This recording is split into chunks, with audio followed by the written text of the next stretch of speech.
우리가 아주 잘 알고 자주 인용하는 말씀 가운데 항상 기뻐하라, 쉬지 말고 기도하라, 범사에 감사하라 라는 말씀이 있습니다. 여러분, 그런데 이 말씀을 아주 진지하게 곰곰이 잘 생각해 보셨습니까? 이게 어떻게 가능합니까?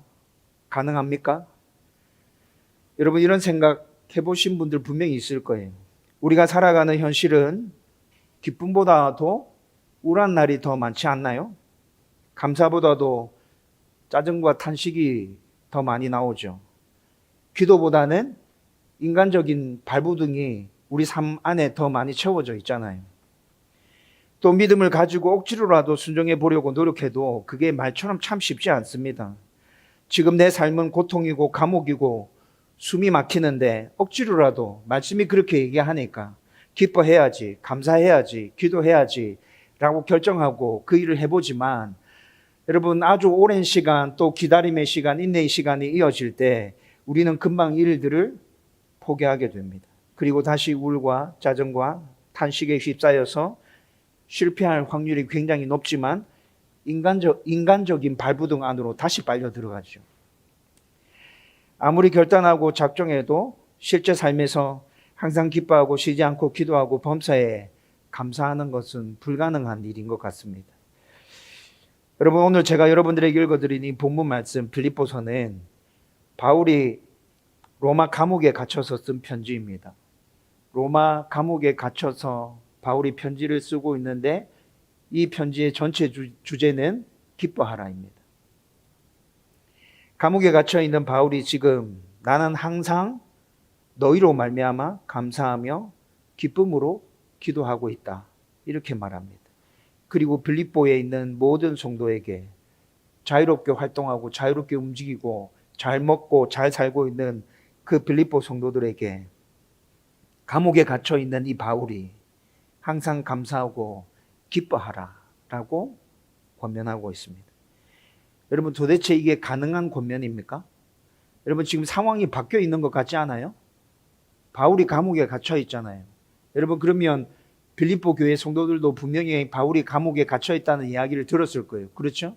그러면 빌립보 성도들이 바울에게 감사하십시오, 기뻐하십시오, 저희들도 같이 기도하고 있어요, 힘을 내세요, 하나님이 함께 해주실 거예요, 여러분, 이렇게 권면이 가야 맞다는 생각 들지 않으세요?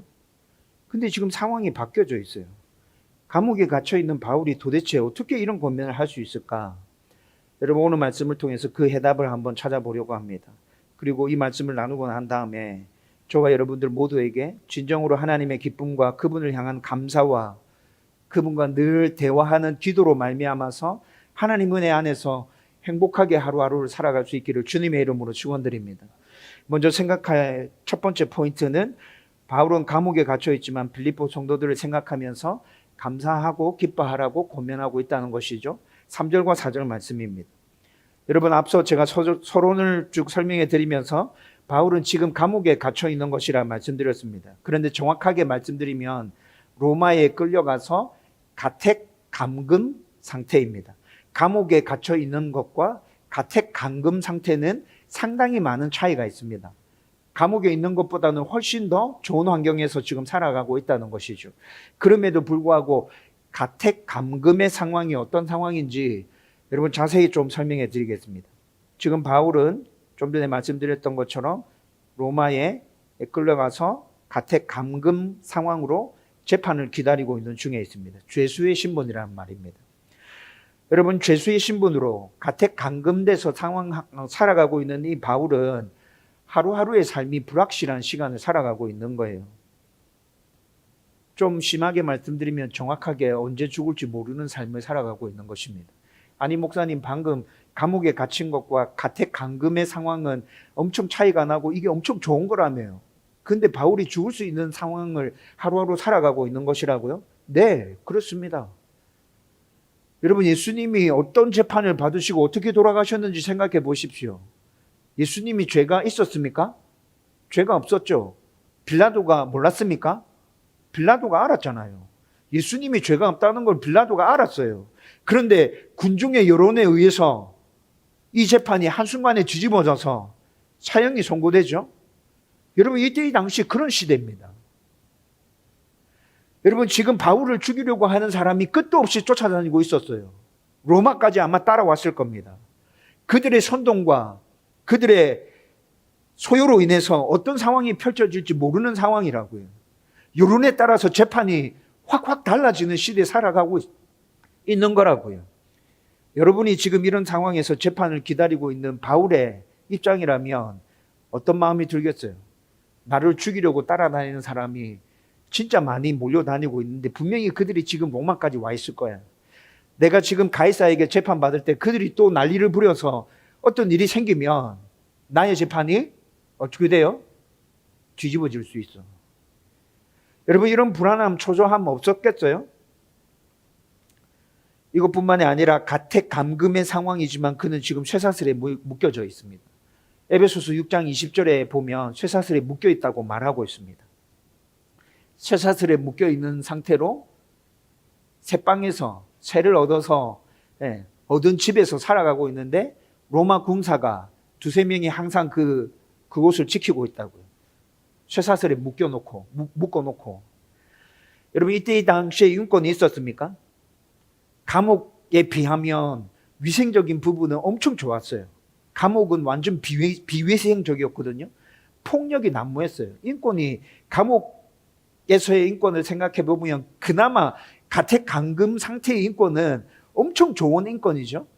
근데 지금의 기준에서 인권을 생각해 보십시오. 가택 감금의 상황에서 쇠사슬에 묶여서 두세 명의 로마 군사들이 계속 지키고 있는 상황에서 여러분, 단지 폭행하지 않을 뿐이지 인간 이하의 취급을 받고 있다고요. 여러분, 로마 군사들이 툭툭 내뱉는 그 말들, 눈빛들, 사람을 아주 무시하고 갈시하는 행동들, 여러분, 그거 증거로 다 수집해서 재판을 받을 때 제시할 수 있겠어요? 그런 거 없죠. 인권이 다 무너진 상태에서 자신의 처지가 굉장히 비참하고 인간 이하의 대접을 받아가면서 지금 생활하고 있는 거예요. 이것뿐만이 아니라 이때 이 당시에 로마 감옥에 갇힌 죄수들은 감옥에 갇혀있던 가택 감금이든 죄수들이 사용하는 모든 물품들, 의식주와 관련된 모든 것들을 자기가 비용을 대야 됐습니다. 나라에서 해주지 않았어요. 여러분, 가택에 감금되어 있는 상황인데 거기서 생활하고 쓰고 있는, 먹고 있는, 입고 있는 모든 비용들을 자기가 다 내야 된다고요. 여러분, 그래서 로마 시대 때 죄수들이 노예로 전락하게 되는 거예요. 갇혀있는 상황에서 경제적인 활동도 못하는 데다가 갇혀있는 모든 비용들을 자기가 다 대야 했기 때문에 이중 삼중의 경제적인 고통이 따라오는 것이죠. 바울도 똑같습니다. 여러분, 빌립보서 말씀 뒤에 쭉 읽어보면 바울이 보낸 이 빌립보서 편지를 받고 빌립보에 있는 교인들이 헌금을 모아서 바울에게 보내줍니다. 여러분, 그게 빌립보서에 나오거든요. 바울이 지금 갇혀 있다는 걸 아는데 헌금을 모아서 돈을 보내줬어요. 여러분, 이게 무슨 돈이라고요? 어디에 써라는 돈이라고요? 감금 상태에 있는 너에게 필요한 일에 사용했으면 좋겠어 라는 의도로 빌립보 교회 성도들이 돈을 보내고 있다는 것이죠. 여러분, 그리고 또 바울은 왜 로마까지 가려고 작정했습니까? 최종적인 목적이 뭐죠? 복음 전파잖아요. 복음 전파. 내가 로마에 하나님의 복음을 전해야겠다. 그 결심으로 지금 이 일을 계속해서 이어가고 있는 거예요. 그런데 가택 감금의 상황에서 복음을 전할 수 있습니까? 찾아오는 사람들은 물론 만날 수 있었습니다. 찾아오는 사람들은 물론 만날 수 있었지만 그가 원래 품었던 로마에도 복음을 전해야 하리라라는 소망에 비춰볼 때 턱없이 부족하게 지금 복음을 전하는 일이 아니라 고립되어 있는 그런 상황 가운데 처했다고요. 예배를 자유롭게 드릴 수가 없어요. 누구와도 자유롭게 만날 수 없어요. 검사를 받아야 되고 감시를 받아야 돼요. 여러분, 이런 상황 가운데 지금 놓여 있다고요. 여러분이 이런 상황 가운데 놓여 있는데 감사가, 기쁨이 나올 것 같습니까? 그런데 바울이 이 상황에서 자기의 상황을 생각하는 게 아니라 빌립보에 있는 성도들의 상황을 생각하며 나는 너희들을 생각할 때마다 하나님께 감사한다. 너희들을 위해서 기쁨으로 하나님께 기도한다 라고 말하고 있습니다. 세상의 관점에서 볼 때 전혀 가능한 일이 아니죠. 여러분, 우리는 예상치 못한 병이나 문제가 생기면 하나님 저에게 왜 이런 일이 생깁니까? 하나님 왜 일을 빨리 해결해 주시지 않습니까? 하나님 저 지금 너무 힘들고 어렵습니다. 하나님 진짜 하나님 저 지금 보고 계신 거 맞아요? 하나님 제 일에 지금 관심 있으세요? 여러분 이렇게 묻고 따지고 또 때를 쓰죠. 우리는 보통 이렇게 합니다. 그러나 바울은 오히려 감사하고 기뻐하며 타인을 위해서 기도하고 있습니다. 어떻게 이룰 수 있습니까? 바울이 이렇게 감사하고 기뻐하고 기도할 수 있는 이유는 상황이 아니라 하나님을 바라보는 시선에 포커스가 맞춰져 있습니다. 오늘 말씀을 자세히 여러분 다시 읽어보십시오. 바울은 감사와 기쁨의 조건을 자신의 처지에서 찾지 않습니다. 자기 상황에서 그 감사와 기쁨의 조건을 찾지 않는다고요. 그의 감사와 기쁨은 하나님이 하신 일, 복음의 역사, 성도들이 믿음 안에서 굳건하게 서고 있는 그 일들에서 비롯되어진 감사와 기쁨입니다. 그는 빌립보 교회를 생각할 때마다 그들의 믿음의 역사와 복음에 참여하고 있는 열심을 계속해서 떠올리고 있는 것이죠. 그리고 하나님께서 빌립보에서 시작하신 그 구원의 역사를 기억하면서 하나님이 그들에게 이렇게 놀라운 은혜를 베풀어 주고 있기에 나는 지금 묶여있지만, 갇혀있지만 감사할 수 있어. 너희들 생각하면 진짜 감사가 넘쳐. 기쁨이 넘쳐. 이렇게 말하고 있다는 것이죠. 다시 말씀드리면 바울의 감사는 환경이 아니라 구원의 시선, 복음의 시선에서 흘러나오고 있는 것입니다. 저도 여러분들에게 분명하고 담대하게 선포합니다. 기쁨과 감사는 우리의 상황이 아니라 우리의 시선에서부터 나오는 것입니다. 우리가 기뻐하지 못하고 감사하지 못하는 이유는 대부분 우리의 시선이 상황에 고정되어져 있기 때문입니다. 내 문제에 고정되어져 있기 때문이라는 것이죠. 건강이 안 좋으면 기쁨이 사라지고 염려하기 시작합니다. 돈이 부족하고 경제적으로 어려우면 감사가 사라지고 걱정하기 시작합니다. 일이 잘 안 풀리면 좌절하고 낙심 가운데 하나님을 원망하기 시작한다고요. 그러나 성경은 분명하게 우리 가운데 계속해서 반복해서 말씀해주고 있습니다. 어떻게 말씀합니까? 항상 기뻐하라. 범사에 감사하라. 이 말씀은 상황이 좋아지면 기뻐하라는 말씀이 아닙니다. 상황이 좋아지면 감사하라는 말이 아니라고요. 상황이 좋아서가 아니라 예수 그리스도 안에 있기 때문에, 그분이 우리 안에 구원을 시작하셨기 때문에 감사하고 기뻐하고 그분을 즐거워하라 라고 말씀하고 있는 것입니다. 저와 여러분들이 붙들고 있는 복음에는 능력이 있습니다. 여러분, 그 복음 때문에 우리는 감옥에서도 감사할 수 있고 기뻐할 수 있죠. 바울은 지금 감옥에 갇혀 있지만 그 복음의 능력을 누리면서 영원히 자유롭습니다.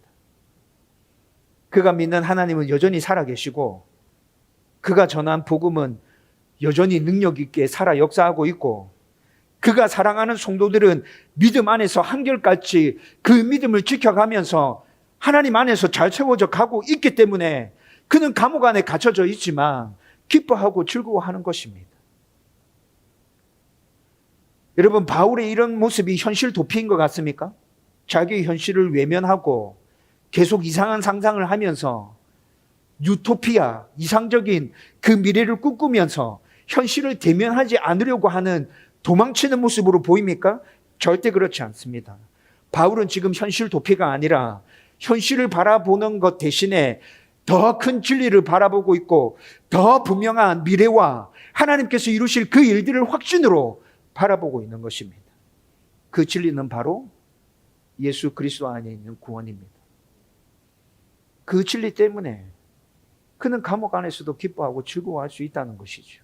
다른 사람들을 향해서 격려하는 편지를 쓸 수 있다는 것입니다. 여러분들의 시선은 지금 어디가 있습니까? 여러분들의 시선은 지금 어디를 향하고 있나요? 문제만 계속해서 바라보고 있습니까? 여러분, 성경에서 말씀해 주고 있는 우리 하나님은 어디 가셨습니까? 무소부재하신 그 하나님은 지금 어디 가셨냐고요. 내 안에도 계시고 내 옆에도 계시고 내 위에 내 아래 어느 곳에나 다 계신 그 하나님은, 여러분들의 하나님은 지금 어디 계시냐? 여러분, 우리의 시선을 하나님께 고정시키십시다. 하나님 바라보고 우리도 같이 기뻐하고 즐거워하십시다. 감사하십시다. 하나님이 이루실 줄 믿습니다. 감사합니다. 고맙습니다. 라고 믿음으로 선포할 수 있기를 주님의 이름으로 축원드립니다. 두 번째 포인트는 일을 시작하고 마무리하는 하나님이 계시기에 바울은 어떤 상황에서도 기뻐하고 감사할 수 있는 것입니다. 6절에서 얘기하고 있습니다. 여러분, 일을 시작하시고 마무리하시는 하나님이 계시기에 바울은 지금 그 하나님을 신뢰하고 있기에 기뻐하고 감사할 수 있다는 것이죠. 6절 말씀에 바울은 이렇게 얘기합니다. 너희 안에서 착한 일을 시작하시니. 여러분, 이것은 바울의 믿음의 고백입니다. 하나님에 대한 믿음의 고백이에요. 착한 일을 시작하시니, 하나님. 여러분, 그런데 여기서 착한 일이라는 이 말을 헬라 원어로 살펴보면 단순히 좋은 일, 선한 일, 이런 일을 의미하는 게 아니라 하나님께서 시작하신 구원 전체를 얘기하는 겁니다. 여러분, 삼위 하나님께서는 복음 안에서 택하신 자들을 부르셨습니다. 그리고 그들에게 믿음을 주셨고 그들이 그 믿음 가운데서 회심할 수 있도록 하셨죠. 회심하고 난 다음에 거룩한 삶을 이루어가면서 계속 성화의 삶을 살아가도록 인도해 주십니다. 그러면서 그렇게 성화의 삶을 살아가는 모든 성도들을 통해서 하나님께서 계획하신 일들을 그들로 하여금 이루어서 하나님 나라를 이 땅 가운데 굳게 세워가시는 일들을 계속해서 하고 계시죠. 저와 여러분들을 통해서도 지금 하나님은 그 일을 하고 계신 겁니다. 그런데 이 모든 일들을 다 포함해서 착한 일이라고 얘기하고 있습니다. 하나님께서 이 착한 일을 시작하셨습니다. 바울은 이 모든 것이 사람의 힘으로 된 것이 아니라 하나님이 시작하셨고 그분이 이루실 것임을 확신하고 있습니다. 그가 감옥에서 기뻐하고 감사할 수 있는 이유는 눈앞에 보이는 현실이 전부가 아니라는 믿음 때문에 기뻐하고 감사할 수 있다는 것이죠. 그는 감옥에 있어도 복음이 막힌 것처럼 보이는 상황에도 성도들이 어려움 가운데 있는 현실에도 이 믿음을 가지고 있습니다. 어떤 믿음입니까? 하나님이 시작하셨기 때문에 반드시 하나님이 이루신다. 바울이 품은 이 확신은 저와 여러분들이 불안해하며 초조해하며 살아가는 이 세상에서도 우리에게 절대적인 평안을 줄 수 있는 믿음 아닙니까? 하나님이 시작하셨기 때문에 하나님이 반드시 이루신다. 우리의 삶에서 우리는 얼마나 자주 불안해합니까? 직장 문제로, 건강 문제로, 경제적인 문제로 앞으로 어떻게 될까? 내 자녀가 잘 자랄 수 있을까? 나의 신앙에, 흔들리고 있는 이 신앙에 문제는 없을까? 끝까지 신앙을 잘 지켜갈 수 있을까? 우리 교회는 어떻게 될까? 하나님 끝까지 붙들고 인도해 주실까? 여러 가지 염려와 근심과 걱정들이 있잖아요. 여러분, 그런데 걱정하지 마십시오. 염려하지 마십시오. 목사인 저도 물론 염려되고 걱정될 때 있습니다. 그런데 저는 바울이 고백한 이 믿음 동일하게 고백합니다. 하나님이 시작하셨기 때문에 하나님께서 반드시 이루실 것이다. 저는 그 하나님을 바라보며 나아갑니다. 저의 가정적인 문제에, 교회적인 문제에, 저의 개인적인 문제에 모두 다 저는 그 하나님을 바라보고 나갈 것입니다. 하나님의 말씀을 붙들고 제대로 생각하고 기도하며 올바르게 결정한 문제라면 지금 현재 어렵고 힘들다 하더라도 여러분 그 일을 하나님께서 반드시 이루어 주실 것입니다. 우리 하나님은 절대로 나를 버리지 않습니다. 감사와 기쁨은, 우리 안에 넘쳐나는 감사와 기쁨은 완성된 결과에서 비롯되는 것이 아니라 완성하실 하나님에게서 비롯되는 것입니다. 우리는 보통 결과를 보며 기뻐합니다. 일이 잘 되었을 때, 기도가 응답되었을 때, 문제가 해결되었을 때 기뻐하고 감사하게 되죠. 그러나 바울은 아직 끝나지 않은 과정 가운데서도 감사하고 기뻐하고 있습니다. 감옥에 갇혀 있는 중에 자기의 미래가 어떻게 결정될지 모르는 상황 가운데서, 왜냐하면 하나님은 끝까지 그 일을 이루실 분임을 확신하고 있기 때문이라는 것이죠. 여러분, 이것이 믿음의 기쁨이며 복음에서 우러나는 감사입니다. 진짜 기쁨, 진짜 감사라는 말이에요. 그러므로 우리는 하나님이 완성하실 날, 그리스도 예수의 날을 바라보며 항상 살아가며 기뻐하고 감사해야 합니다. 6절 후반부에 말씀해 보면 이렇게 얘기합니다. 그리스도 예수의 날까지 이루실 줄을 우리는 확신하노라. 여기서 말하고 있는 그리스도 예수의 날은 어떤 날입니까? 주님이 다시 오시는 그날 말하는 겁니다. 구원이 완성되는 그날, 믿음의 경주가 끝나고 하나님께서 우리에게 주시는 상급을 받는 그날, 하나님과 기쁨과 행복의 영원한 삶이 시작되는 그날, 그리스도 예수의 날은 그날을 말하고 있는 거예요. 바울은 지금 그날을 바라보고 있습니다. 지금 매어져 있지만, 감옥에 갇혀져 있지만, 오늘을 바라보기보다는, 지금의 현실을 바라보기보다는 그날을 보고 있기 때문에 지금의 상황에, 지금의 고난에 낙심하지 않고 감사하고 기뻐할 수 있다는 것이죠. 저와 여러분도 이 믿음과 이 확신을 가질 수 있었으면 좋겠습니다. 어떤 믿음입니까? 하나님이 시작하신 일은 반드시 하나님께서 이루신다. 여러분들이 하고 있는 모든 일들, 말씀을 근거로 해서 기도하는 가운데 신실하게 선택하고 결정하신 일입니까? 그런데 어렵고 힘드십니까? 하나님이 이루실 것입니다. 이제 말씀을 정리하려고 합니다.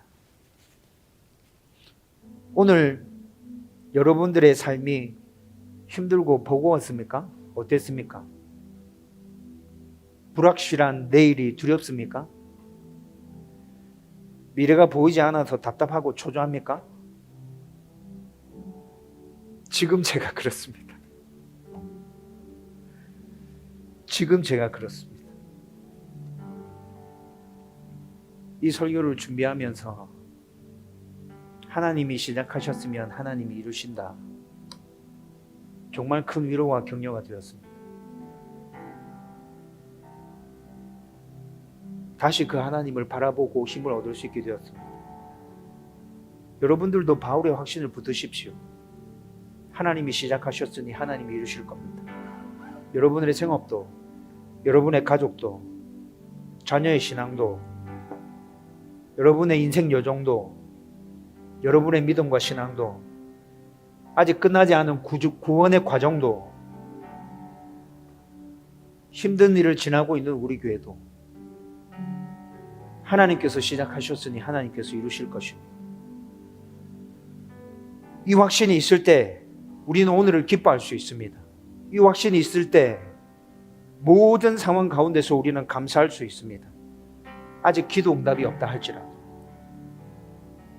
왜냐하면 우리는 결과가 아니라 약속하신 하나님을 믿기 때문입니다.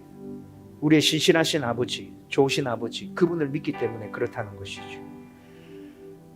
여러분, 어떤 상황 가운데 있든지 이 하나님을 붙들고 기뻐하고 감사하고 즐거워하며 하나님과 동행하는 삶을 살아갈 수 있기를 주님의 이름으로 축원드립니다.